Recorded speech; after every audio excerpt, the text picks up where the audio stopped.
ध्यान देना बेटा, ये थैलिक एनहाइड्राइड का पहले फार्मूला याद कर लेना।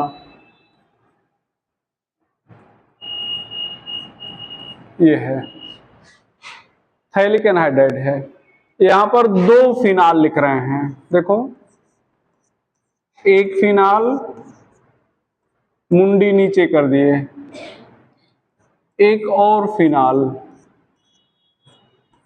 की मुंडी नीचे कर दिए। ये ऑक्सीजन यहाँ पे कंसंट्रेट H2SO4 लेंगे, ये डिहाइड्रेटिंग एजेंट होगा तो वाटर निकल जाएगा। अब ये ध्यान दो,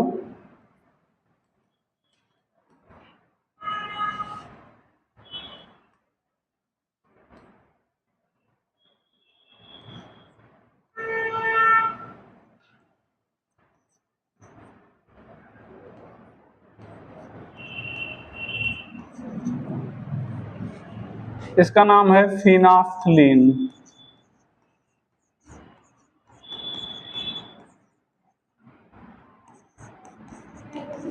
एस कमेन एसिड बेस इंडिकेटर है,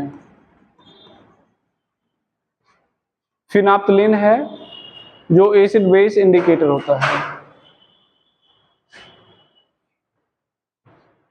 पीएच रेंज इसका 6 से 8 होता है। पीएच रेंज कितना होता है? 6 से 8, मतलब 6 से 8 के बीच में अपना एक कलर चेंज करेगा, ठीक है।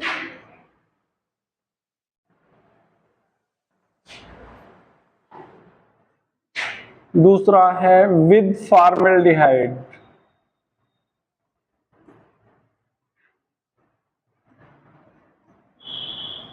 यहां समझाएंगे नहीं कुछ, phenol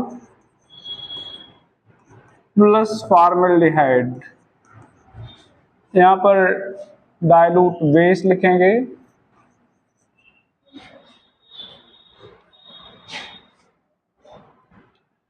ortho or para hydroxy methyl phenol.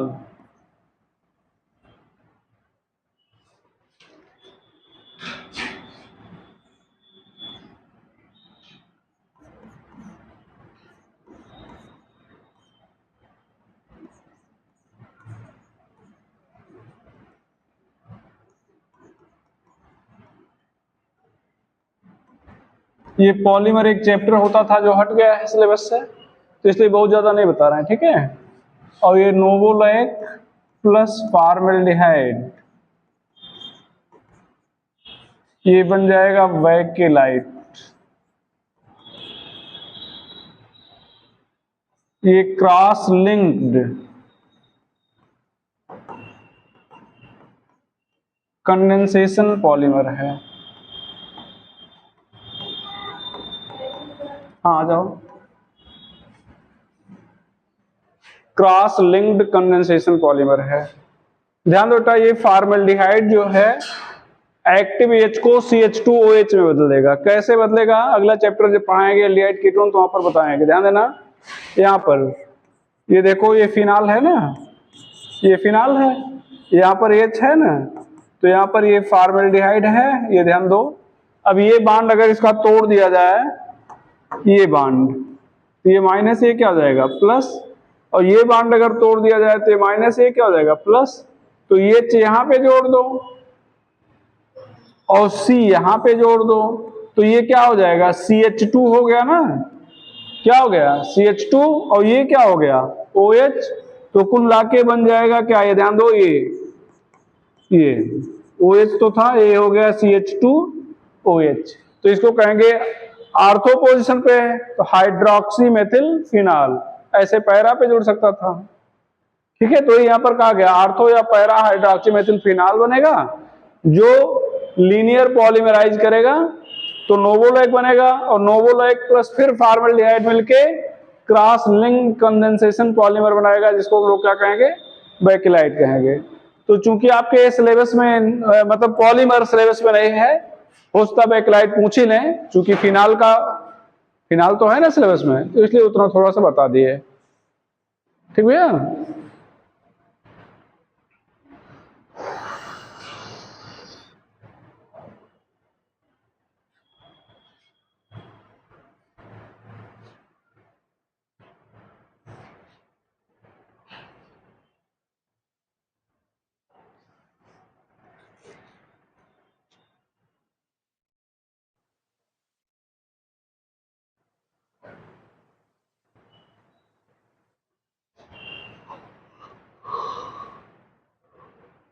चल रहे बेटा भैया, रिमूव कर दे रहे हैं। चलो, ऑक्सीडेशन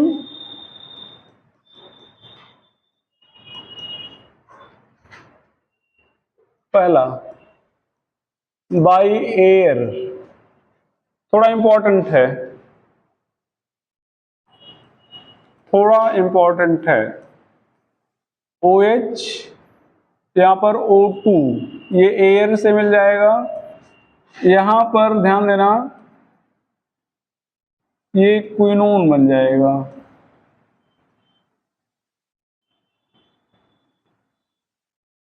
ये रेड कलर का होता है। फिर ये क्विनोन जो है, ये फिर फिनाल के साथ हाइड्रोजन बॉन्ड बना लेगा।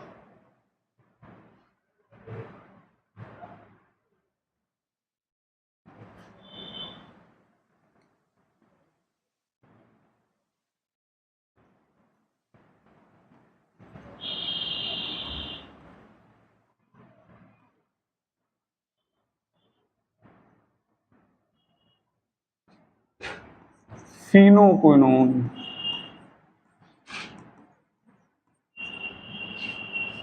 पिंक कलर होता है।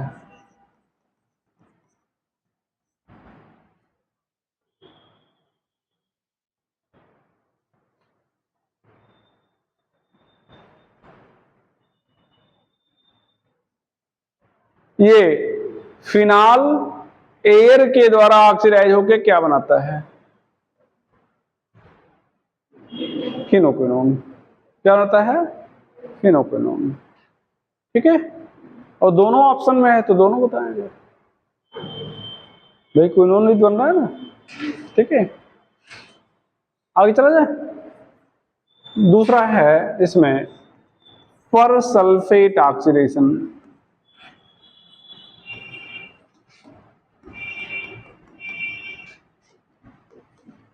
Are Elbs oxidation. Persulphate oxidation, or Elbs oxidation.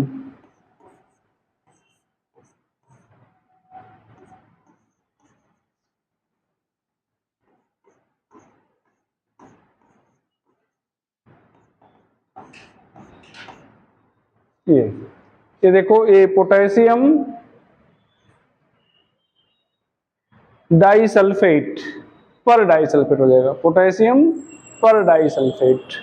तो पर यूज किया रहा तो यहाँ पर ऑक्साइड बॉन्ड बनेगा, और पर ऑक्साइड बॉन्ड बनेगा तो ये क्या होगा, CH बॉन्ड टूटेगा, वहां पर O जुड़ जाएगा।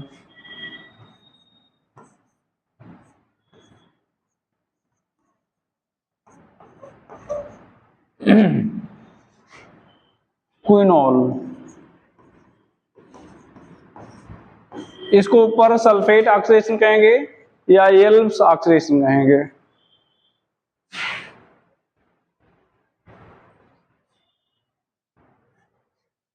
यूजेज में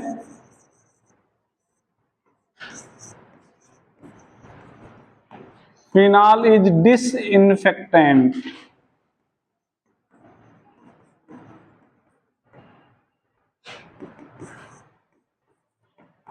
it is also used in preparation of medicine.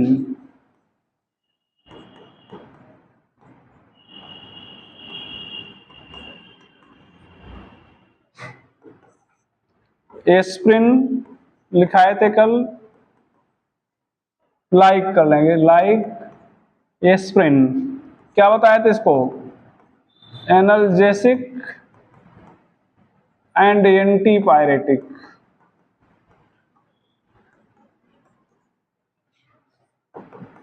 सैलॉल antiseptic होता है,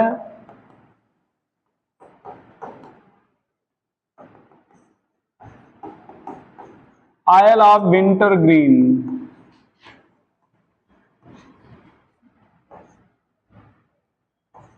used in treatment of sciatica pain।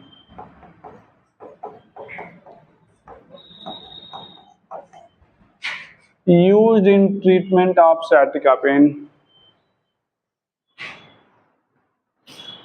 used in treatment of sciatica pain।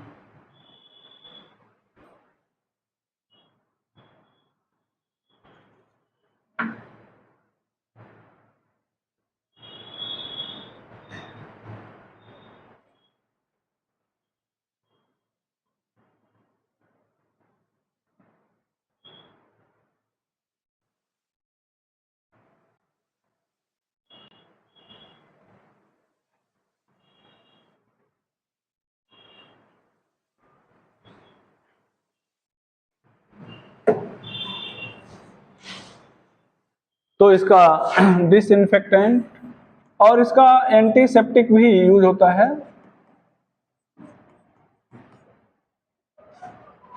ठीक है, अगर एक चुनना है तो आप डिसइंफेक्टेंट बोलेंगे, अगर एक सिलेक्ट करना है तो क्या बोलेंगे, डिसइंफेक्टेंट।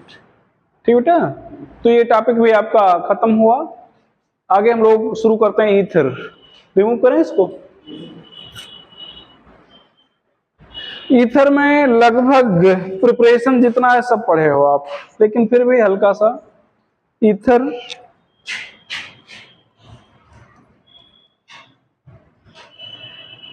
यहां पर functional group OR, general formula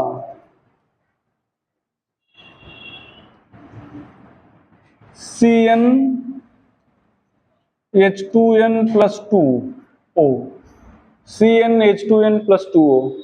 यहां पर ध्यान दो बेटा, ये आपका एल्कोहल है, पढ़ाए थे। यहां पर bond pair 2, lone pair 2, electron pair 4, hybridisation sp3, V shape, bond angle 104.5 degree से ज्यादा।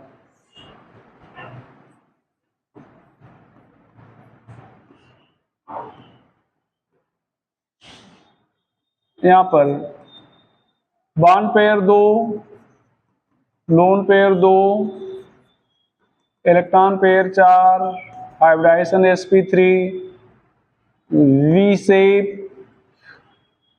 यहां पर बॉन्ड एंगल थोड़ा सा मतलब नियरली 110 डिग्री होगा। म्यू नॉट जीरो, आपसे पूछा जाता है कि म्यू जीरो होगा या जीरो नहीं होगा। एक बार बहुत क्लियर सुन लो, ध्यान से सुनो।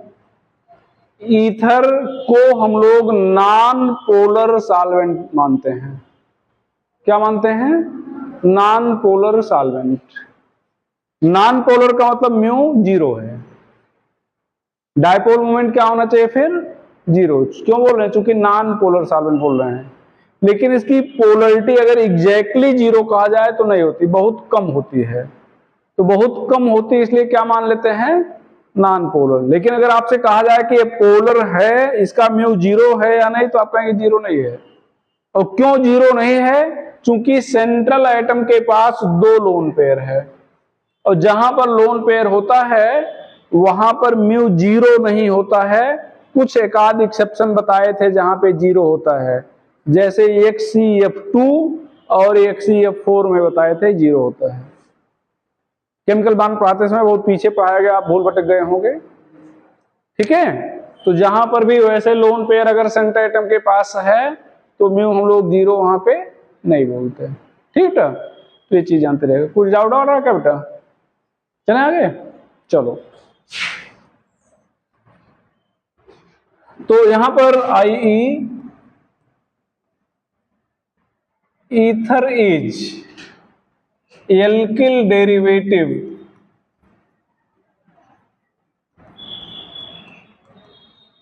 Of alcohol.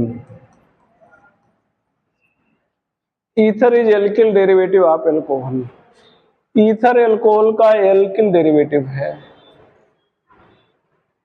ईथर एल्कोहल का क्या है? एल्किल डेरिवेटिव है। Ether is of two type.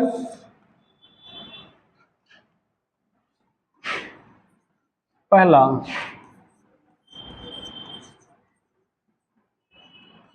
Symmetrical ether, when both group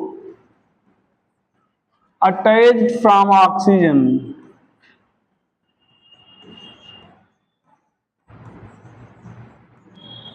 is same। when both group attached from oxygen is same।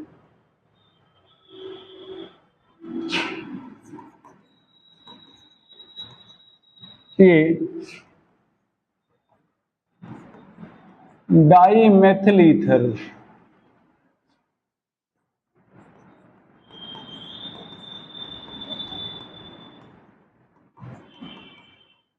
Diethyl ether,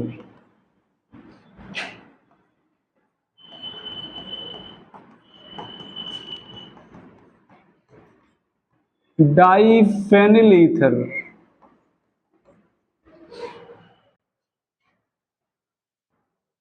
dimethyl ether, diethyl ether, diphenyl ether.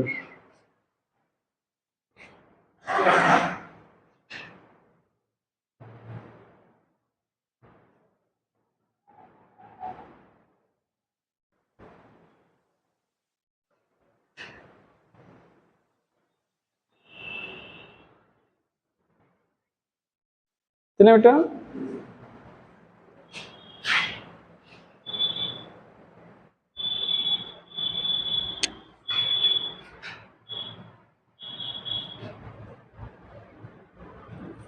दूसरा हो जाएगा unsymmetrical ether.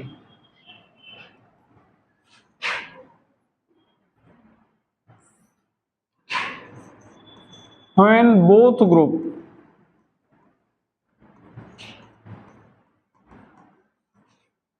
attached from oxygen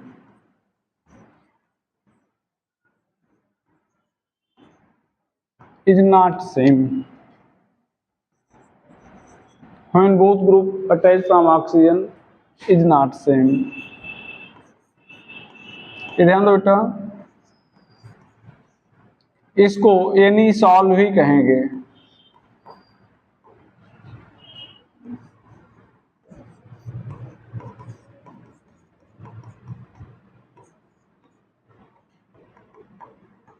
फेनिटॉल कहेंगे।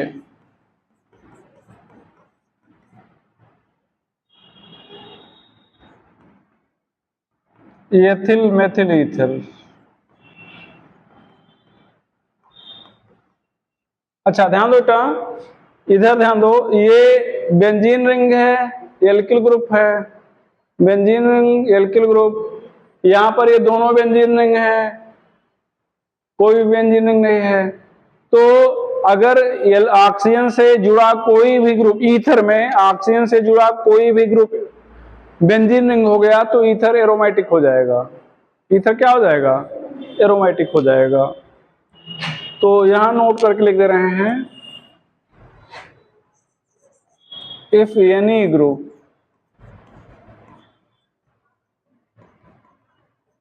Attach from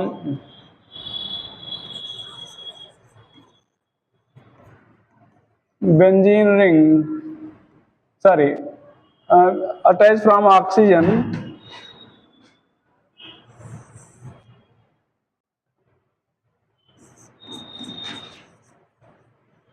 is benzene ring।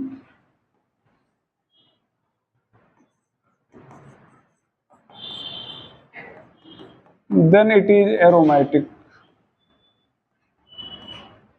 Then it is aromatic. Any group attached from benzene ring, attached from oxygen is benzene ring, then it is aromatic ether. तो ये aromatic ether हो जाएगा।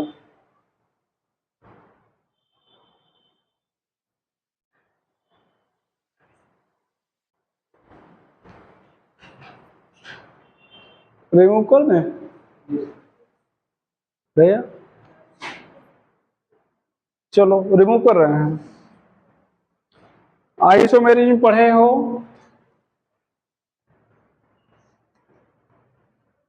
Chain के लिए कितने carbon चाहिए?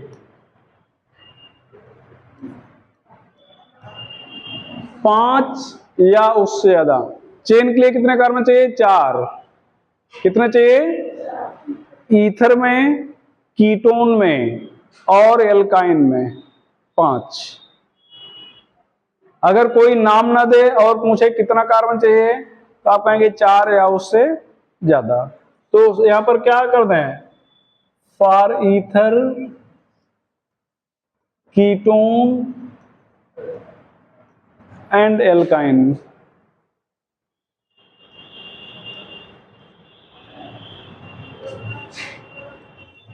Position पाई जा सकती है फंक्शनल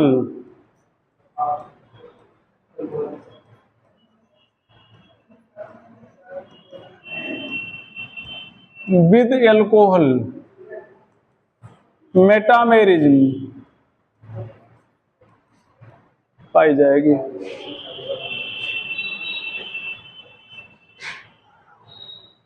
प्रिपरेशन की बात करें तो सभी आप इसमें जानते हो। प्रिपरेशन पहला फ्रॉम एल्कोहल, यहां पर आपको बताए थे bye dehydration.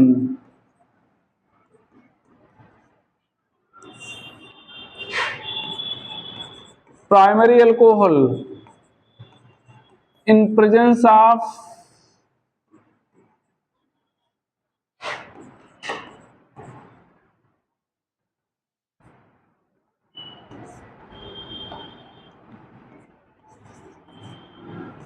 concentrate H2SO4 140 degree Celsius, RH3PO4 220 degree Celsius, RAl2O3 ये 200 है, केवल 200 है, 300 degree Celsius. Convert into ether,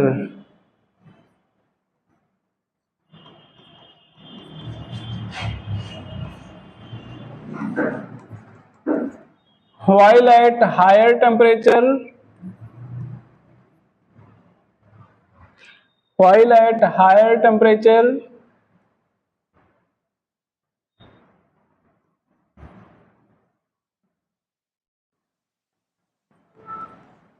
convert into alkene.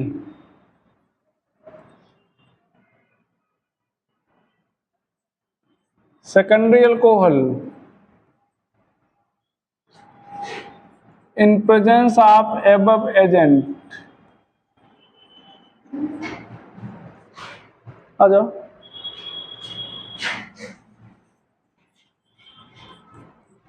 on heating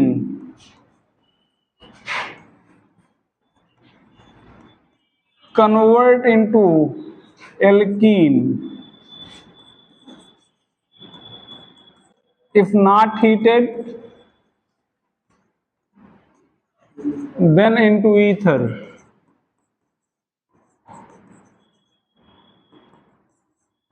Tertiary alcohol always alkene। सब लिखा गया है।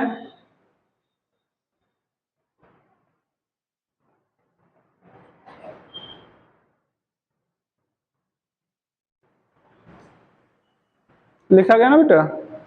तो ये मिलेगा हम तीसरी बार लिख रहे हैं, पहला कहाँ लिखे थे एल्कीन में, दूसरा एल्कोहल पढ़ा रहे थे, तीसरा ईथर पढ़ा रहे हैं।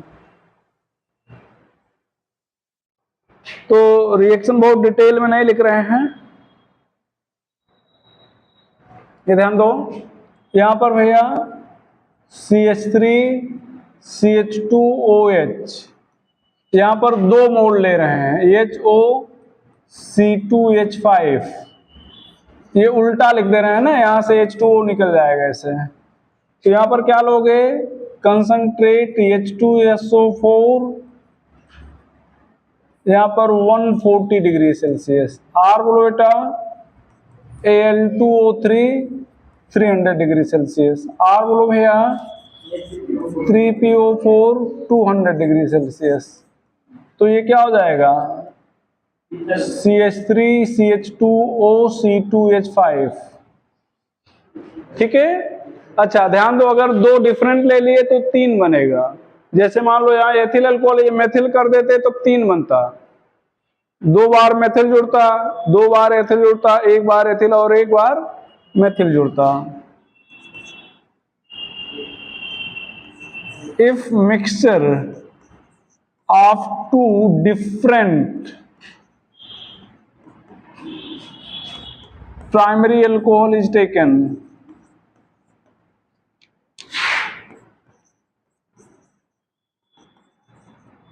then 3 product is obtained.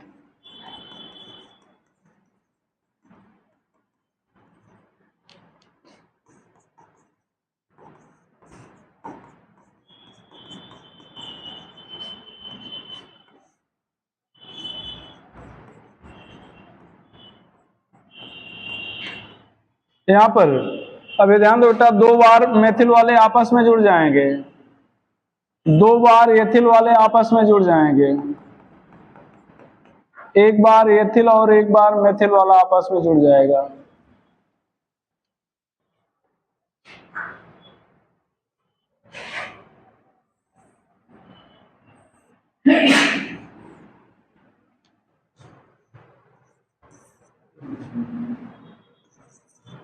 If one is primary and other is tertiary, then single product is obtained.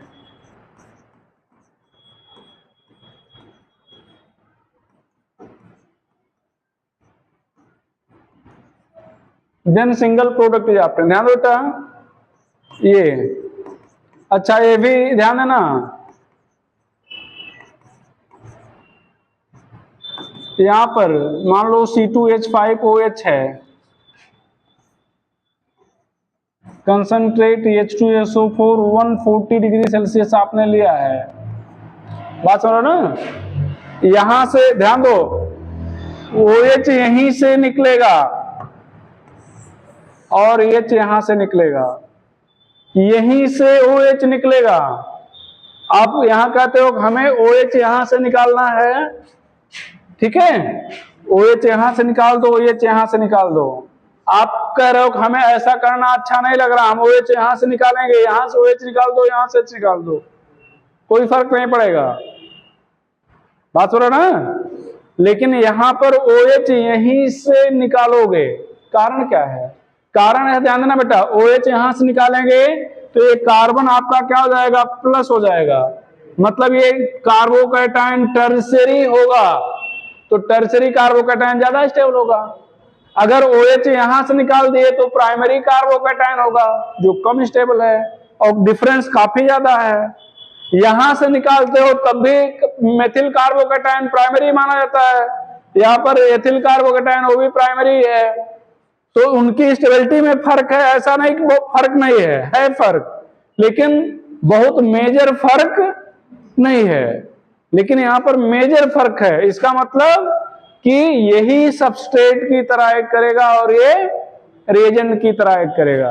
बात क्लियर हुई ना। तो ये चीज आपसे पूछा भी जाता है कि ध्यान दो, यहां पर दो डिफरेंट लिए तो 3 प्रोडक्ट बनाए और यहां पर दो डिफरेंट लिए तो एक ही प्रोडक्ट बना रहे हो, ऐसा क्यों भैया?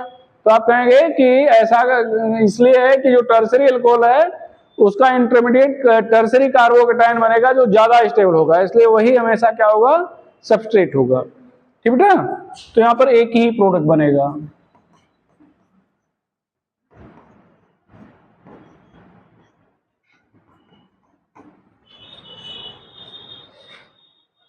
फ्रॉम एल्कोहल हो गया,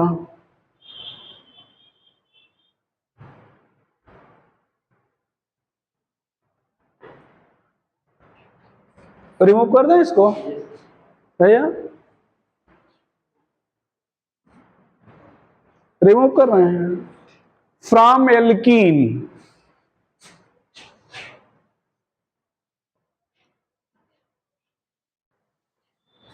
फ्रॉम एल्कीन, देखना बेटा ये यहां कुछ लिखा नहीं रहे हैं, आपने इस रिएक्शन को पढ़ा होगा,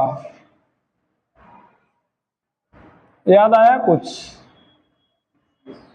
पढ़ा है ना, क्या पढ़ाए थे, हाइड्रेटिंग एजेंट, 2 बार पढ़ा चुके हैं कम से कम, हाइड्रेटिंग एजेंट पढ़ाए थे, मतलब वाटर जुड़ेगा,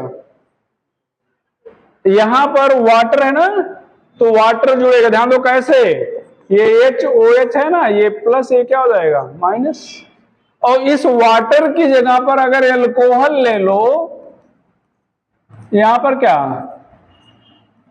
H2SO4, तो जैसे यहां पर क्या है, हमारा कहने का मतलब है कि आप रटने का प्रयास नहीं बेटा, समझने का करें। तो यहां पर आप क्या करने जा रहे हो बताओ, यहां पर ऐसे बांध तोड़ोगे प्लस ये माइनस, ऐसे बांध तोड़ोगे प्लस ये क्या हो जाएगा माइनस, बात समझ ना। तो अब यहां पर बताओ क्या करें, यहां पर H अटैक करेगा तो क्या हो गया CH3, CH यहां पर OH अटैक कर गया, यहां पर H, यहां पर बताओ भैया CH3 CH, यहां पर H अटैक करेगा तो CH3, और यहां पर क्या अटैक कर गया OCH3, ईथर बन गया, क्या बन गया, ईथर बन गया। ठीक है, सेकेंडरी एल्कोहल हो गया। तो ध्यान रखिएगा, मतलब आप यहां से बना सकते हो। दूसरा, अच्छा इसमें और हो जाएगा,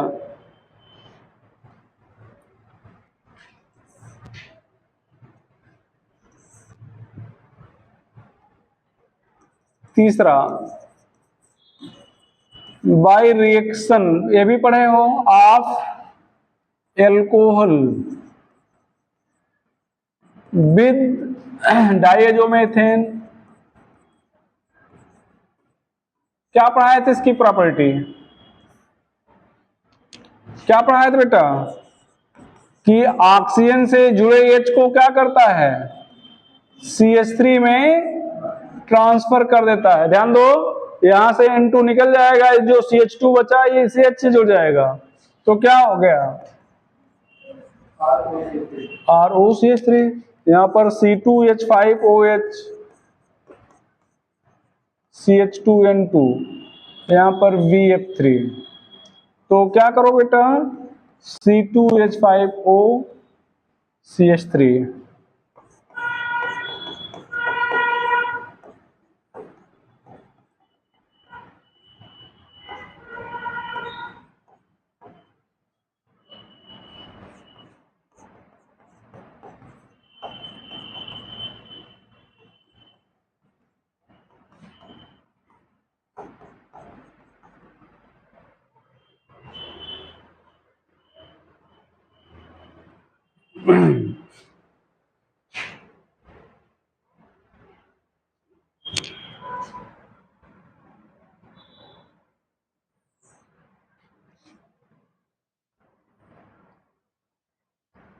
from alkyl halide,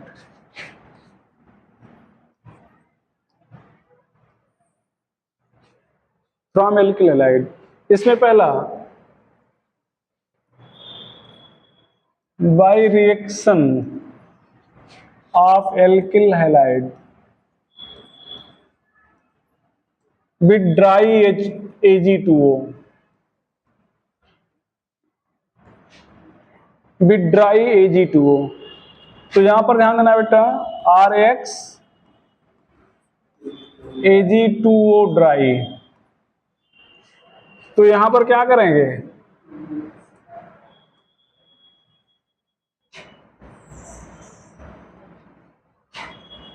ROR 2AgX का प्रेसिपिटेट।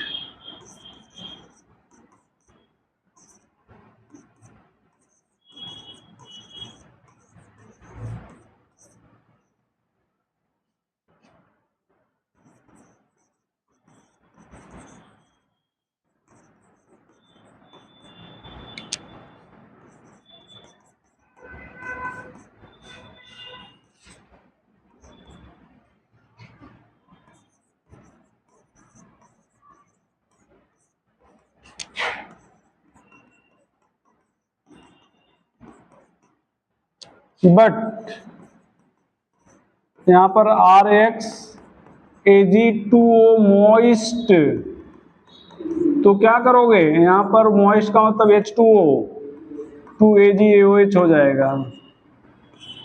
ये RX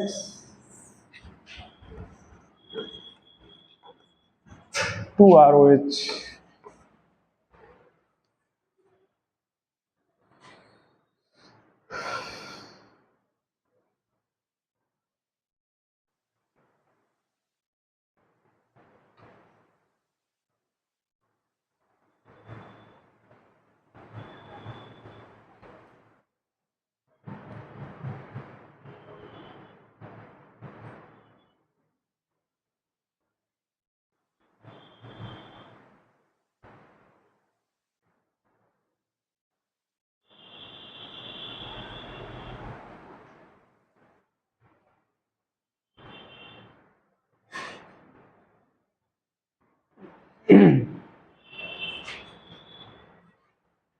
चले बेटा, रिमूव कर दें,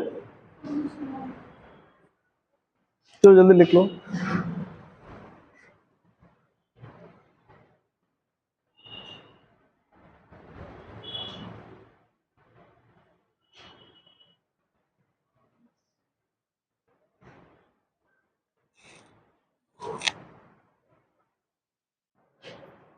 रिमूव कर रहे हैं बेटा भैया।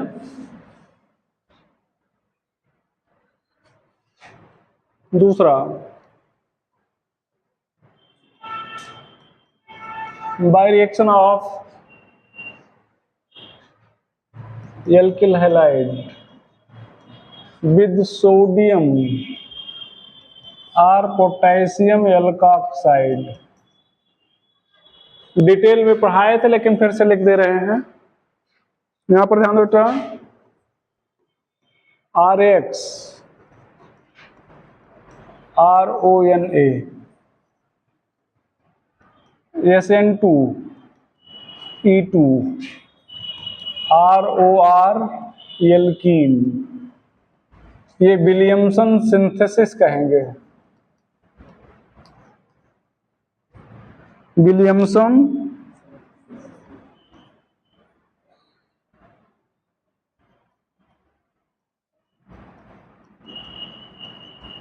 सिंथेसिस। ठीक बेटा, यहां पर इफ RX प्राइमरी SN2, एकदम शार्ट में लिखे हैं, डिटेल में वहां पर लिखे हैं। लैंग्वेज बस क्यों, रिएक्शन सारे लिखेंगे, बस वही लैंग्वेज नहीं लिख रहे हैं, एकदम कंसाइज कर रहे हैं। ठीक है, तो यहां पर इसका मतलब क्या होगा, SN2 होगा, मतलब विलियमसन सिंथेसिस। ध्यान दो, CH3 CH2Cl, यहां पर C2H5ONA। अच्छा देखना बेटा, Na जरूरी नहीं है, Na पोटेशियम, रुबिडियम, सीजियम, जो फर्स्ट एक है कोई भी एक ले लो, ज्यादातर सोडियम होता है। ठीक है, तो अब यहां पर क्या करने वाले हो बताओ, यहां Cl और यहां पर Na,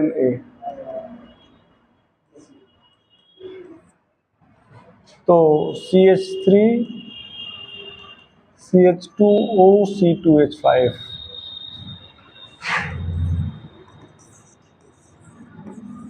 if Rx is secondary,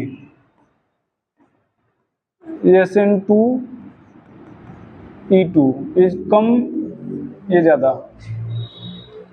arrow छोटी है मतलब कम, बड़ी है मतलब ज्यादा।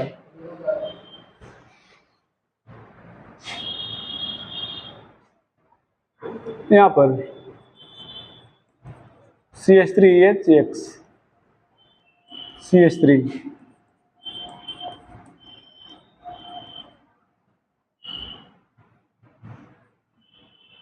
यहां पर ये X, ये नहीं निकल गया,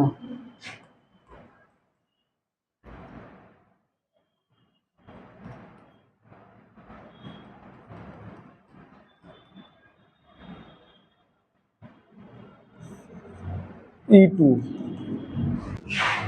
अल्फा बीटा, यहां से H निकल गया, यहां से X।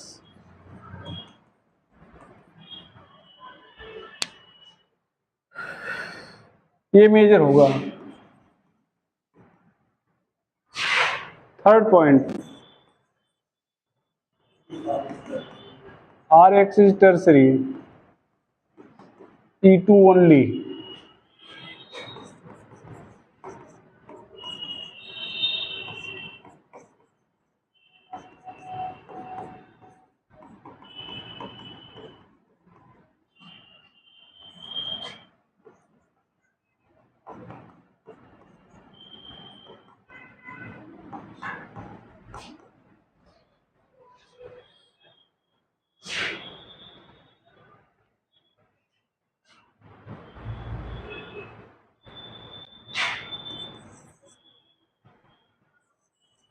If halobenzene is taken,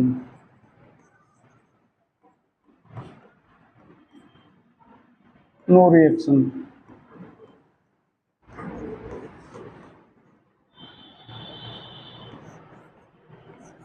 ये ध्यान देना बेटा, ये हाइड्रोजन कहां पे है, डबल बॉन्डेड कार्बन पे, तो जब डबल बॉन्डेड कार्बन पे होगा तब रिएक्शन नहीं होगा, बताया गया ना, नो रिएक्शन। लेकिन अगर यहां पर ध्यान दो, अगर आपसे यहां पे कहा जाए कि रिएक्शन कराना है, ये यहां पर C2H5ONA ले लिया जाए, तो अब क्या करोगे, इसको हटा दें। बस ये ध्यान रखिएगा, जब SN2 या SN1 लिखना है तो जो हटने वाला ग्रुप है वो डबल बॉन्डेड कार्बन पे नहीं होना चाहिए।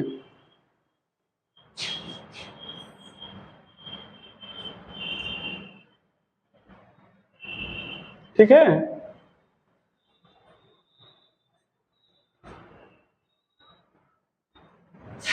चौथा पॉइंट होना चाहिए, कौन सा है, पांचवा, to have tertiary alkyl group in ether.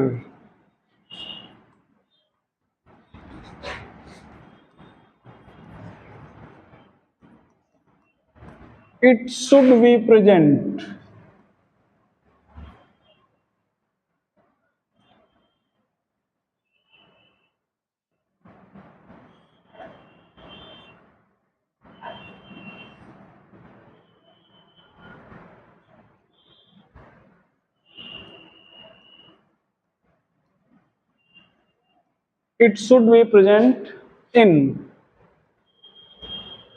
alkoxide।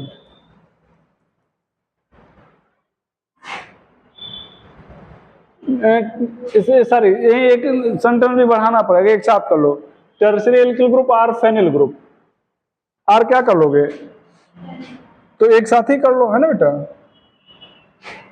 नहीं तो भी एक सेंटेंस फिर से आपको रखना पड़ेगा।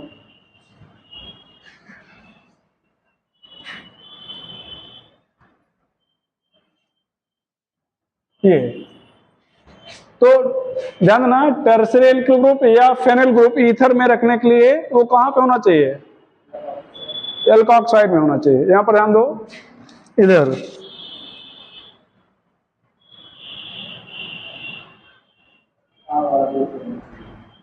ये CH3 CH2 EX, यहाँ पर CH3 CH3 CH3 ONA।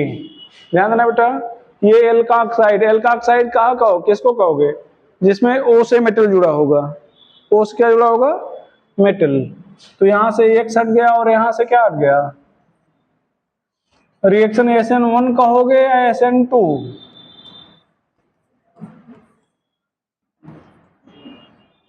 Reaction क्या कहोगे, ये प्राइमरी है ना, इससे हमें मतलब थोड़े है, मतलब हमें इससे प्राइमरी एल्कलाइड लिए हो तो प्राइमरी तो SN2 ही देता है, तो विलियमसन संश्लेष हमेशा SN2 होगा। ठीक है, अब ये ध्यान दो, ये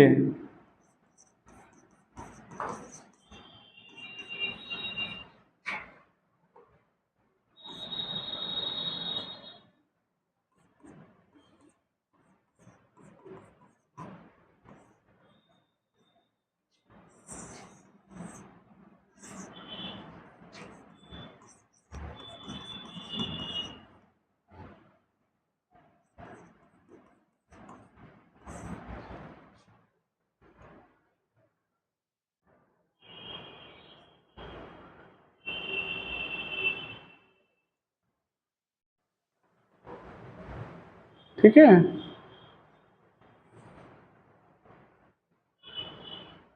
तो ये देखो फेनिल ग्रुप है, कहाँ पे है, एल्काक्साइड में है। हालांकि इसको एल्काक्साइड नहीं कहेंगे, इसको क्या कहेंगे, फिनाक्साइड कहेंगे। क्या कहें बेटा, फिनाक्साइड। बन गया है, चलो। तो ये था, प्रिपरेशन हो गया है। अब इसमें बताओ कोई नया रिएक्शन बताए हैं, अगर देखो तो एक भी नया रिएक्शन बताया कि प्रिपरेशन आपको कोई नया मिला हो, नहीं, कुछ नहीं, सब पुराना है। ठीक है, property,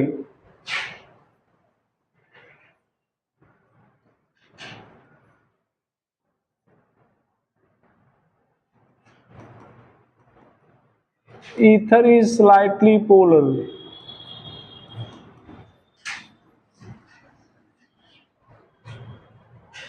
i.e. mu naught 0,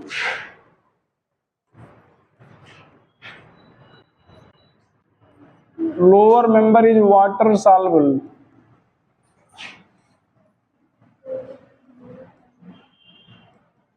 due to hydrogen bond।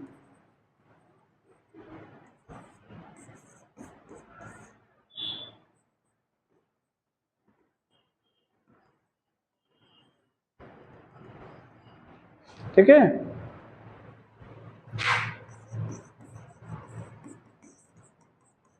Solubility,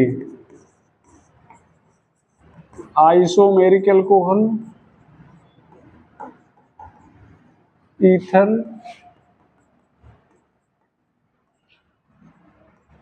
hydrocarbon, इन तीनों को कंपेयर करता है। आइसोमेरिक एल्कोहल का मतलब जितने कार्बन आपके ईथर में उतने कार्बन कहाँ होना चाहिए, एल्कोहल में। तो जैसे एथिल एल्कोहल ले लिए, तो एथिल एल्कोहल का आइसोमेरिक ईथर होगा डाई मेथिल ईथर, या डाई मेथिल ईथर का आइसोमेरिक एल्कोहल कौन होगा, एथिल एल्कोहल। डाई मेथिल मतलब मेथिल में कितने कार्बन होगा, डाई मेथिल में दो मेथिल मतलब दो कार्बन, और एथिल में भी दो कार्बन। ठीक बेटा, तो अच्छा यहाँ पर हाइड्रोकार्बन जो बात कर रहे हो, हाइड्रोकार्बन में जैसे यहाँ दो कार्बन है तो यहाँ पर भी दो कार्बन लो, हालांकि हाइड्रोकार्बन तो वाटर इनसॉल्युबल होगा। ठीक है,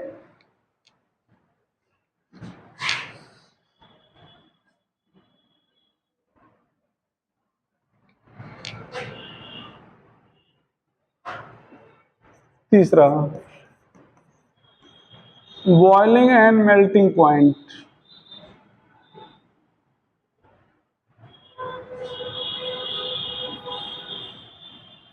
less than isomeric alcohol,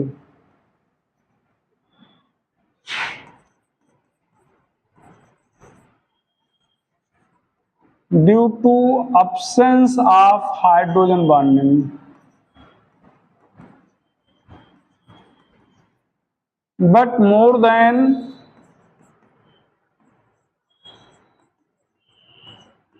hydrocarbon of comparative molecular मास।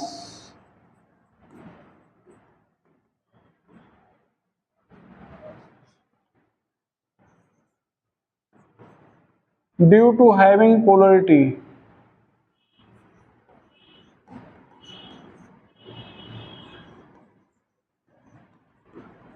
तो यहां पर आइसोमेरिक एल्कोहल,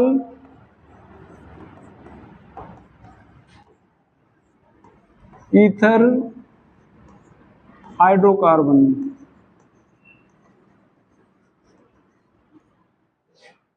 यहां पर क्या होगा, ये किसका ऑर्डर है बेटा, बॉइलिंग पॉइंट, मेल्टिंग पॉइंट। यहां पर क्या होगा, हाइड्रोजन बॉन्डिंग, यहां पर पोलरिटी, और यहां पर बेटा वांडर वाल फोर्स। ये सबसे स्ट्रांग फोर्स है इन तीनों में, और ये सबसे वीक फोर्स है।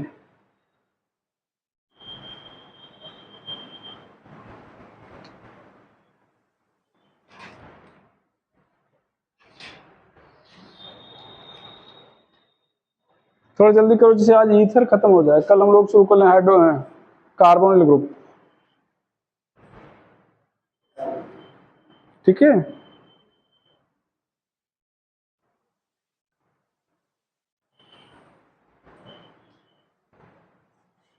चले आगे, रिमूव कर दें। चलो बेटा, अब ये हो गया chemical property.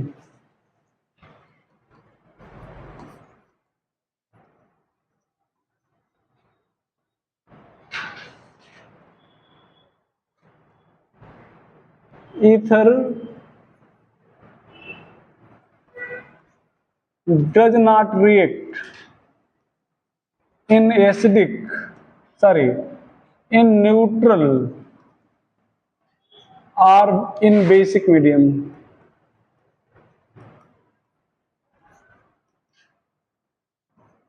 as it is itself Lewis base, as it is itself Lewis base, चूंकि ये खुद ही लुईस बेस है। It react in acidic medium. क्यों लुईस बेस है, क्योंकि ऑक्सीजन के पास दो लोन पेयर है ना, तो लोन पेयर रखने वाला क्या होता है, लुईस बेस। अच्छा, बेस है तो एसिड से रिएक्ट करेगा, रिएक्ट करेगा ना। चलो देखते हैं। पहला reaction due to oxygen,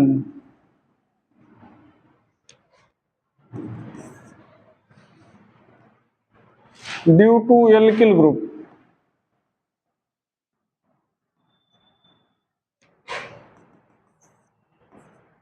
due to RO bond. आपके एनसीईआरटी में तो यही एक मेंशन है, लेकिन थोड़ा इन दोनों को भी बताएंगे।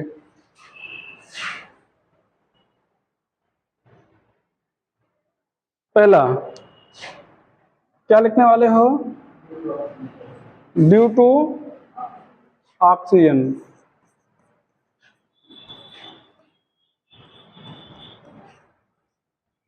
ये ध्यान दो बेटा, RO,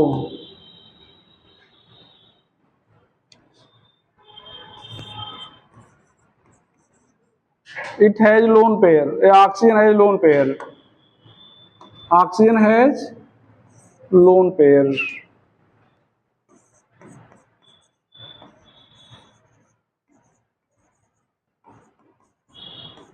so acts as Lewis base, hence react with acid। अब एसिड आपके लुईस एसिड हो सकते हैं, प्रोटॉनिक एसिड हो सकते हैं, ठीक बेटा,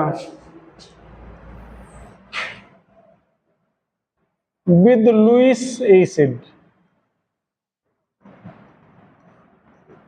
ये ध्यान दो यहां पर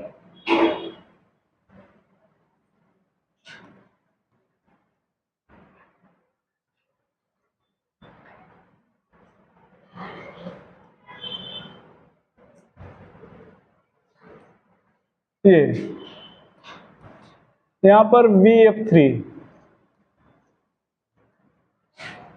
बोरान के पास इलेक्ट्रॉन पेयर की कमी है ना, तो ये ईथर अपना लोन पेयर, एक लोन पेयर इसको दे देगा, तो क्या हो जाएगा RRO, यहां पर ये VF3, इसको कहेंगे ईथरेट। क्या कहेंगे? ईथरेट। ईथरेट क्या होता है बेटा? Complex of ether.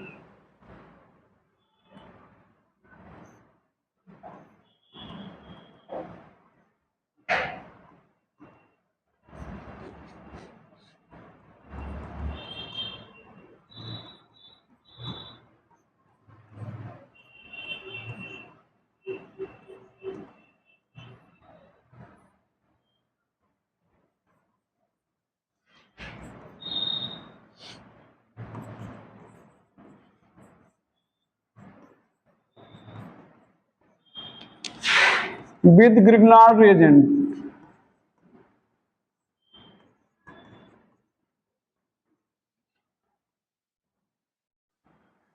ध्यान देना बेटा, यहां पर ये देखो, यहां पर R2O दो ईथर ले रहे हैं, यहां पर MgX, यहां पर R लिख रहे हैं। देखो समझो, मैग्नीशियम के आउटर मोस्ट शेल में कितने इलेक्ट्रॉन होते हैं? कुल 12 इलेक्ट्रॉन होते हैं, तो 2 8 2 2 8 2, और 2 इलेक्ट्रॉन यहां शेयर हो गए। अब मैग्नीशियम के पास कितने हो गए? 4 चाहिए, कितना? 4 ऑक्टेट पूरा करने के लिए। तो एक ईथर अपना लोन पेयर डोनेट कर दिया और एक ईथर अपना डोनेट कर दिया। हम सॉरी प्रोडक्ट में ही बना दिए, समझाना था मैं, ठीक है।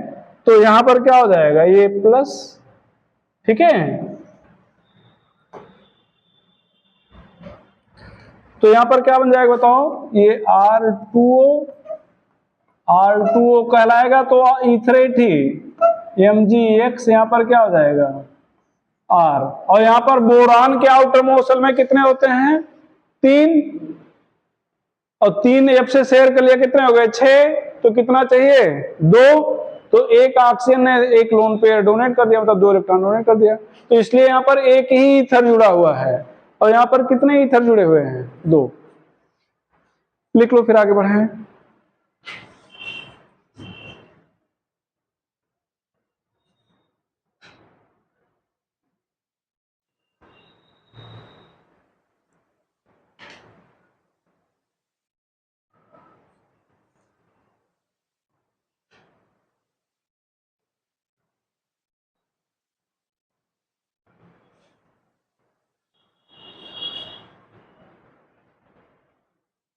चले बेटा, रिमूव कर रहे हैं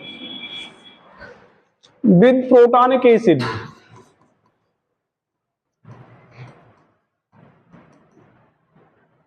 प्रोटॉनिक एसिड मतलब आर्सेनियस एसिड, वो लुईस एसिड था ना, तो प्रोटॉन कौन देता है? आर्सेनियस एसिड। यहां पर इसमें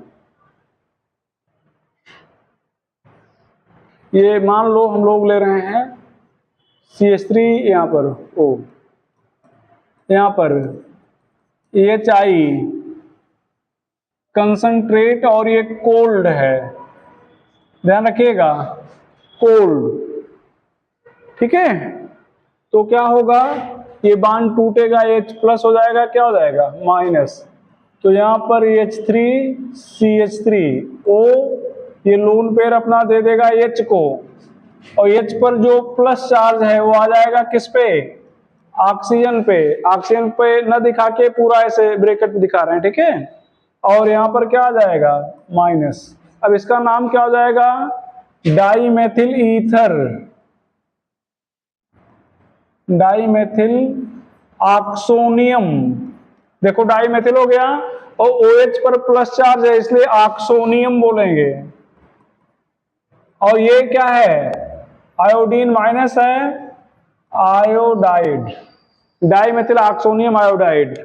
यहां पर ध्यान दो बेटा, H2SO4 से लिख रहे हो, कोई भी प्रोटॉनिक एसिड ले लो जो H प्लस देगा ऐसे ही लिखा जाएगा उसका रिएक्शन। कंसंट्रेट और कोल्ड ले रहे हैं, बोलो भैया, ये H प्लस और HSO4, इसको समझ तो जाओगे ना कि H2SO4 है। तो अब यहां पर क्या लिखे, प्रोडक्ट बना लोगे आप लोग और नाम भी बता लोगे। बताओ नाम क्या लिखा जाए इसका, कौन बताएगा, क्या नाम लिखें? क्या बोल रहे बेटा? हाँ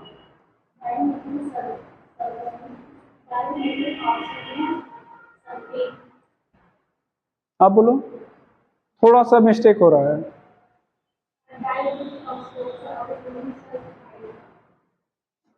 तो आइट तो तब होगा जब ऑक्सीजन कम हो।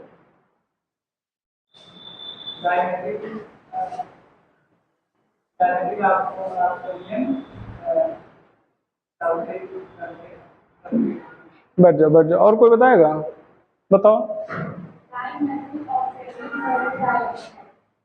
ऑक्साइड नहीं बेटा, हाँ क्या बता रहे थे?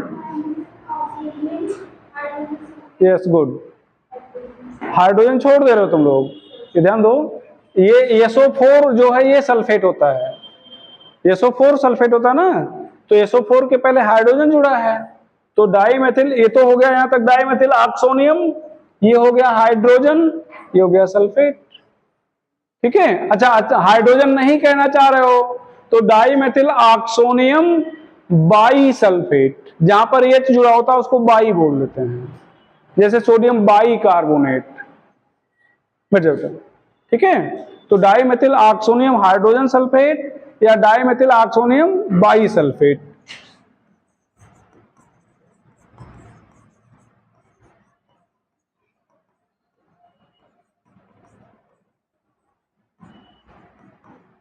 डाइमेथिल ऑक्सोनियम बाइसल्फेट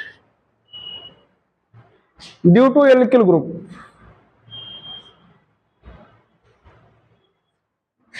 अब चाहे जिसके साथ HNO3 के साथ कर दिया जाए ऐसे, HBr के साथ कर दिया जाए ऐसे, किसी के भी साथ, ठीक है, बस एक H प्लस को अंदर कर लेना, बाकी जो भी बच रहा है सबको बाहर, with alkyl group.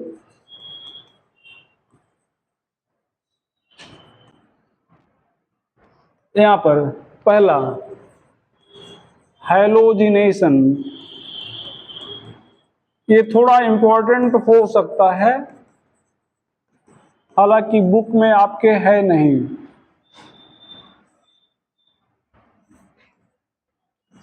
Cl2 dark,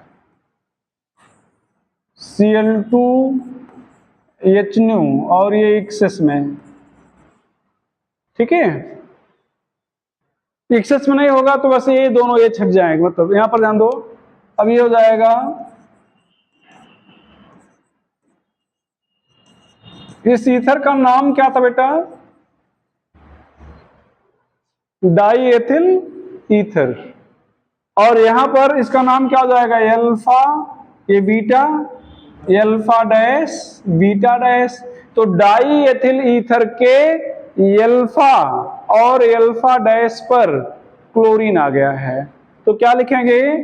alpha alpha dash die chloro die ethyl ether, alpha alpha dash die chloro die ethyl ether, ठीक है। अब यहां पर Cl2 सनलाइट की प्रेजेंस में और आप इसके भली भांति परिचित हो, तो क्या करेगा? सारे Cl को हटा देगा, सारे हाइड्रोजन को, नॉट Cl को, तो नाम क्या लिखो भैया? अभी थोड़ी देर पहले क्या लिख रहे थे इसको? डाई एथिल ईथर ना, और बताया गया जब सारे हाइड्रोजन को हटा दिया जाए तो नाम वही रहेगा, पर हैलो और जोड़ देंगे, जैसे CH4 मेथेन कहते थे, लेकिन CCl4 को पर क्लोरोमेथेन पढ़ाए थे ना, तो अब इसका नाम क्या हो जाएगा, पर क्लोरो। जब आप पर हेलो बोल देंगे तो इसे क्लियर हो जाए, पर से क्लियर हो जाएगा कि सारे हाइड्रोजन हटा दिए गए हैं। किसके द्वारा, उसके बाद पर के बाद जो नाम लिखोगे, किसमें, इसके बाद जो नाम लिखोगे, डाई एथिल ईथर। तो इसका मतलब हो गया कि डाई एथिल ईथर में सारे हाइड्रोजन किसके द्वारा हटा दिए गए बेटा, क्लोरीन के द्वारा।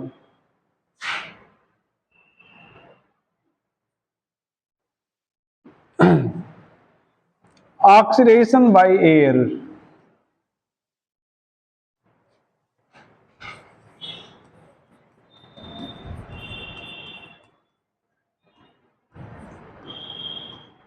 Oxidation by air.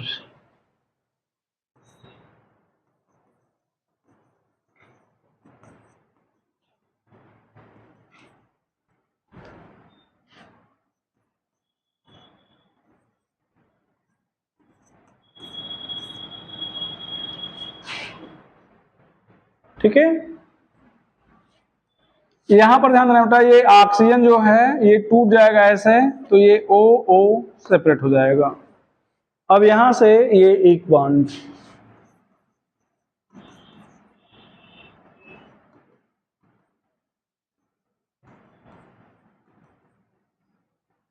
ठीक है।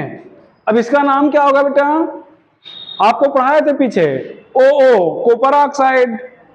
तो परऑक्साइड के दोनों साइड में अगर H होता तो हाइड्रोजन परऑक्साइड, लेकिन इधर एक साइड में तो H है और दूसरे साइड में डाई एथिल ईथर है, तो क्या कहेंगे, die ethyl ether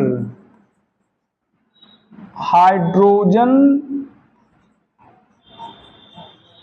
peroxide. Explosive होता है,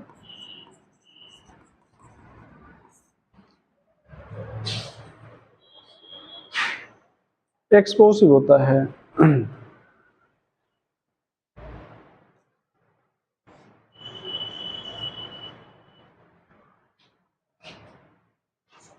अब बस ये देखो, ये यहां से एक H तोड़ दिया, इस CH और H के बीच में ये OO आ गया, देख लो, ठीक है।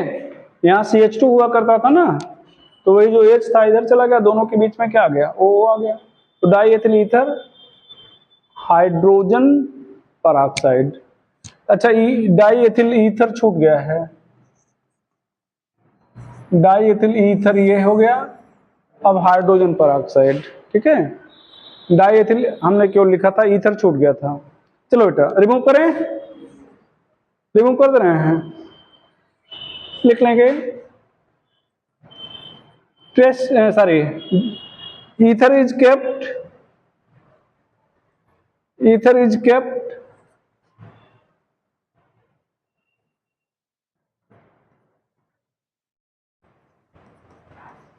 with Cu2O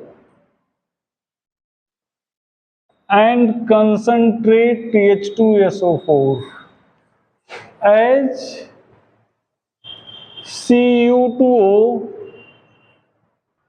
check the formation of peroxide। Check का मतलब रोक देना, check the formation of peroxide।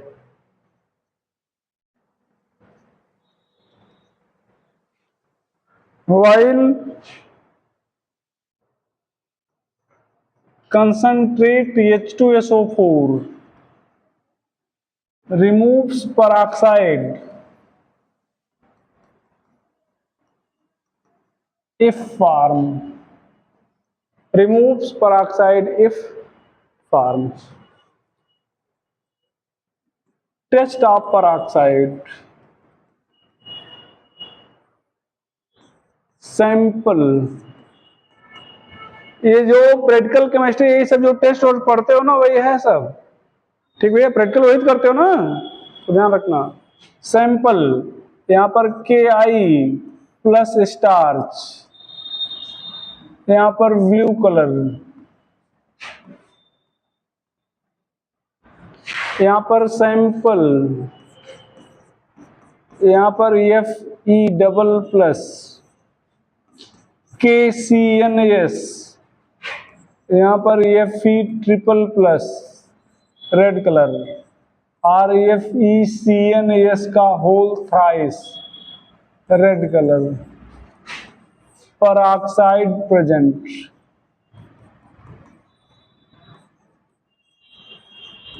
अच्छा ये ध्यान दो KI और स्टार्च में जो ब्लू कलर होता है आयोडीन I2 के कारण होता है। तो यहां पर जो परऑक्साइड का ऑक्सीजन है वो आयोडीन के आई को मतलब ऑक्सीडाइज कर देगा किसमें, I2 में, और वही I2 फिर ब्लू कलर देगा। तो परऑक्साइड प्रेजेंट। तो ये टेस्ट है परऑक्साइड प्रेजेंट है या नहीं। Before use of ether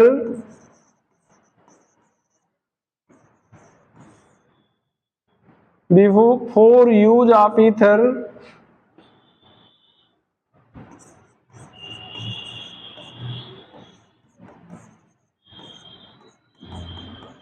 it is distilled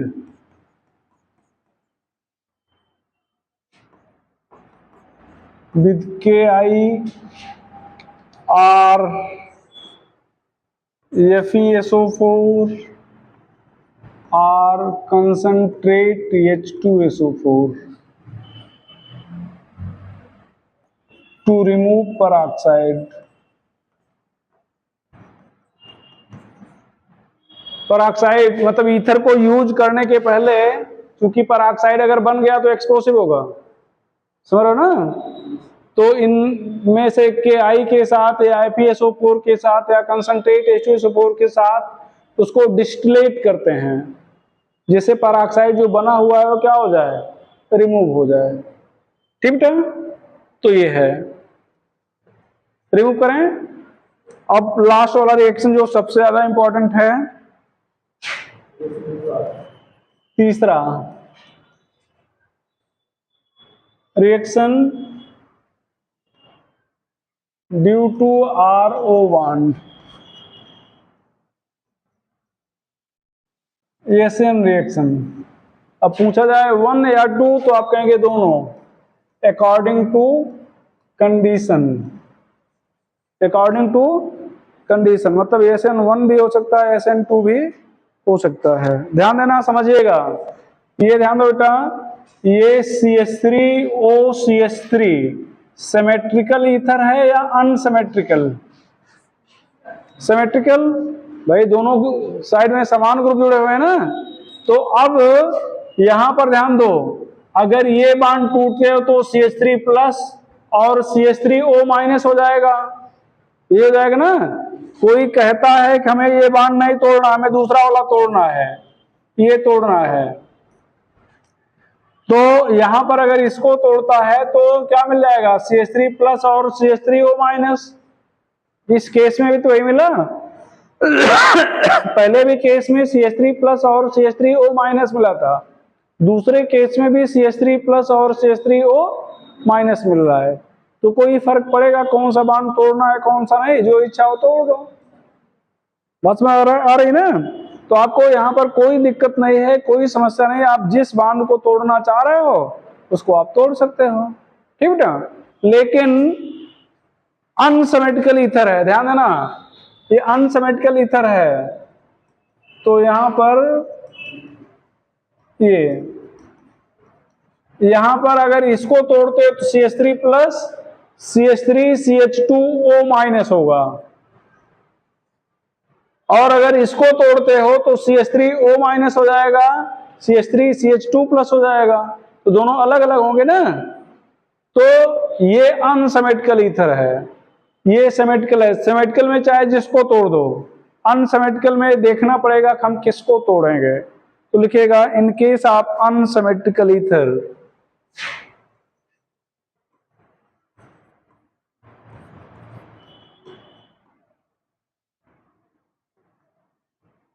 in case of unsymmetrical ether,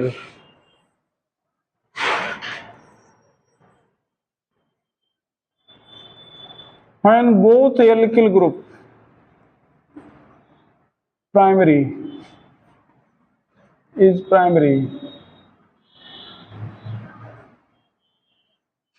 NU minus, ये ध्यान दो बेटा, NU माइनस मतलब न्यूक्लियोफाइल, जब इसको तोड़ते थे H प्लस NU माइनस होता ना, तो न्यूक्लियोफाइल ऑलवेज कंबाइन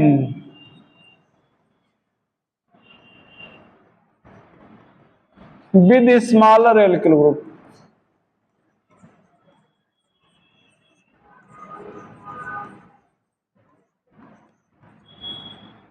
और ये रिएक्शन SN2 होगा, ये क्या होगा SN2।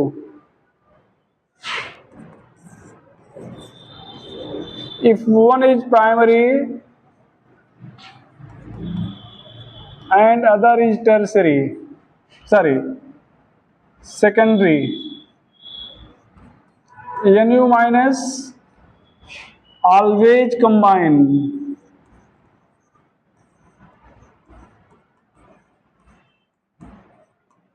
with the primary SN2।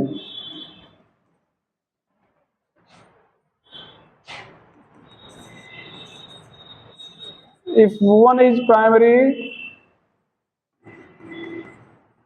and other is tertiary, NU minus always combine with tertiary SN1। लेकिन यहां पर ये मान के बात कर रहे हैं भैया कि सॉल्वेंट पोलर प्रोटिक है, मतलब सॉल्वेंट क्या है, वाटर है, ठीक है।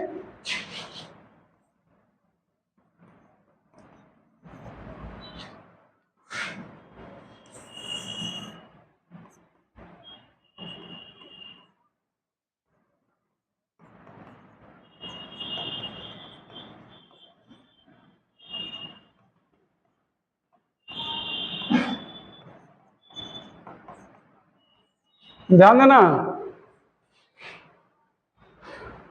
एक प्राइमरी है, दूसरा टर्सरी। तो टर्सरी क्या देता है SN1 और प्राइमरी क्या देता है SN2। तो अब ये सॉल्वेंट डिसाइड करेगा कि SN1 हो या SN2। तो सॉल्वेंट अगर वाटर है तो SN1, एसीटोन है, DMS है, तो क्या हो जाएगा SN2।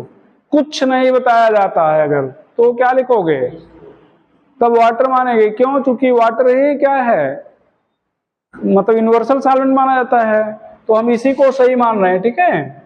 कुछ नहीं बताया जाएगा तो हम लोग वाटर वाले को मान के चल देंगे, और बताया नहीं जाता, यहाँ पे बताया नहीं जाता। हम थोड़ा सा इसलिए क्लियर कर दिए, बताया नहीं जाता और हम लोग अपने आप मान लेते हैं कि सॉल्वेंट क्या है, वाटर है। लेकिन मान लो अगर कह दिया कि इन एसीटोन, या कुछ भी नहीं बोला, वहां पर केवल रिएजेंट लिख दिया, उस ऑब्लिक एसीटोन कर दिया, कुछ बोला ही नहीं, तब तो आप रटे बैठे थे कि टर्सरी हमेशा न्यूक्लियोफाइल हमेशा टर्सरी से जुड़ेगा, और रटे बैठे हो तो गलत हो जाएगा कि नहीं हो जाएगा।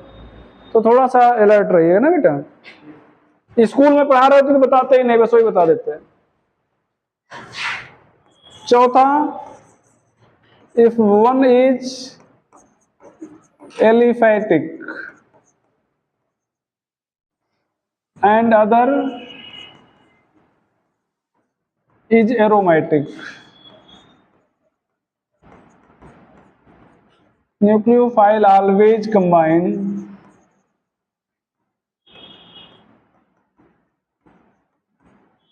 with aliphatic.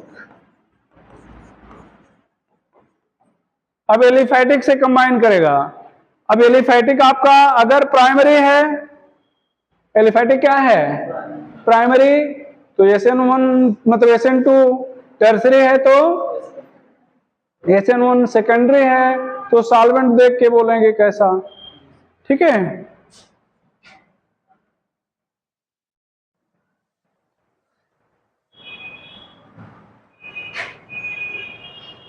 चलो,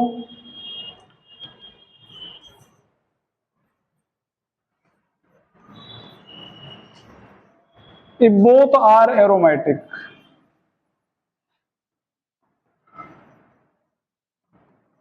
reaction does not occur।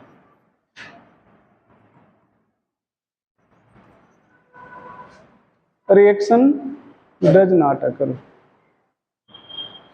हो गया। चलो इसका एक एग्जांपल देख लेते हैं, और वही मेन रिएक्शन है। ठीक भैया, रिमूव कर दे रहे हैं। चलो विद, पहला विद कंसंट्रेट HI, यहां पर ध्यान देना, अभी HI के साथ पढ़े थे लेकिन वहां कोल्ड था, वो तब कंसीडर किया जाएगा जब कोल्ड होगा। कुछ नहीं कहा गया तो आप नॉर्मल मानेंगे। ठीक है, यहां पर ये ध्यान देना बेटा।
अब बताओ, यहां पर HI के साथ रिएक्शन लिखना है, कंसंट्रेट और ये हार्ट एक बार लिख दे रहे हैं, अब वो बार बार नहीं लिखेंगे।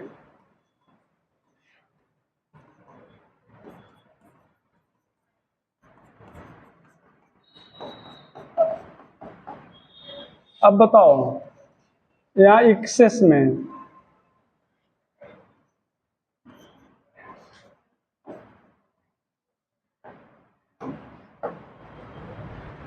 ये ध्यान दो, ये प्लस ये क्या हो जाएगा माइनस, माइनस देखो ये मेथिल प्राइमरी माना जाएगा, ये भी प्राइमरी, दोनों प्राइमरी, तो किससे जुड़ेगा, छोटे वाले से।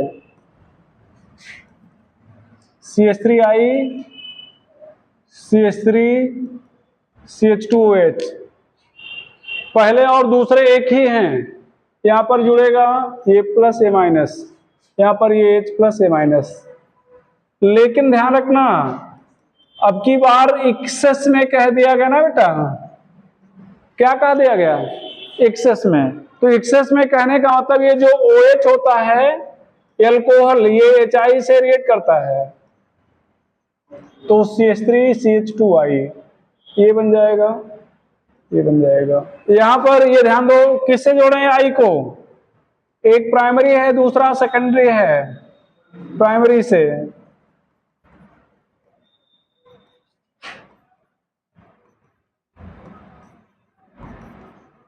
यहां पर बेटा ये टर्सरी है और एक प्राइमरी है, तो किससे जोड़ना चाहोगे, टर्सरी से।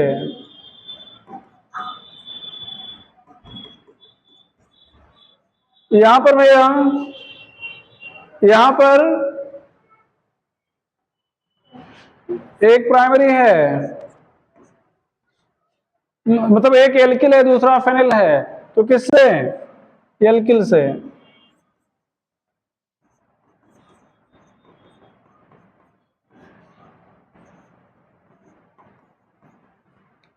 ठीक है, यहां पर क्या करेंगे, क्या करें,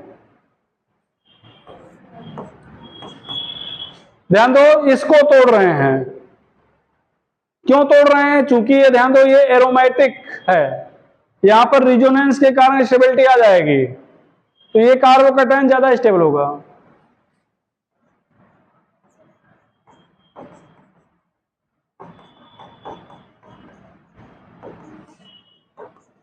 अच्छा यहां पर ध्यान दो, अगर यहां पर HI एक्सेस कर दें तब क्या फर्क पड़ेगा, कोई फर्क नहीं पड़ेगा। जैसे यहां पर OH रिएक्ट कर गया था HI से ना, लेकिन ये फिनाल तो नहीं रिएक्ट करेगा, तो रिएक्शन नहीं रुक जाएगा। और यहां पर क्या करें, क्या करें बेटा? No reaction. क्यों रिएक्शन नहीं हुआ? ये ध्यान दो, ये ऑक्सीजन इधर भी रिजोनेंस के कारण स्टेबल है और ऑक्सीजन इधर भी रिजोनेंस के कारण क्या है? समझ रहे हो कैसे या नहीं? हमने क्या दिया, आपने मान लिया। ये ध्यान दो, यही कारण है कि बॉन्ड नहीं टूट रहा। ध्यान देना बेटा, ये लोन पेयर है ना, ये ध्यान दो, पहले पोजीशन पर डबल बॉन्ड, सेकंड थर्ड पे लोन पेयर, पहले पोजीशन पर डबल बॉन्ड, सेकंड थर्ड पे लोन पेयर, तो दोनों साइड से रिजोनेंस आ रहा है, तो रिजोनेंस के कारण ये बॉन्ड नहीं टूट पाएगा और रिजोनेंस के कारण ये भी बॉन्ड टूट नहीं पाएगा। तो चलो ये ईथर लगभग पढ़ा दिए हम। अब 2-3 रिएक्शन छोटे छोटे बच रहे हैं, कल हो जाएंगे। सर आ गए, नहीं तो भी पढ़ा देते उसको भी, ठीक भैया। तो नेक्स्ट डे हम लोग शुरू करते हैं एल्डिहाइड एंड कीटोन। पढ़ते रहो आप लोग, साइन वगैरह कर देना सब उस पर।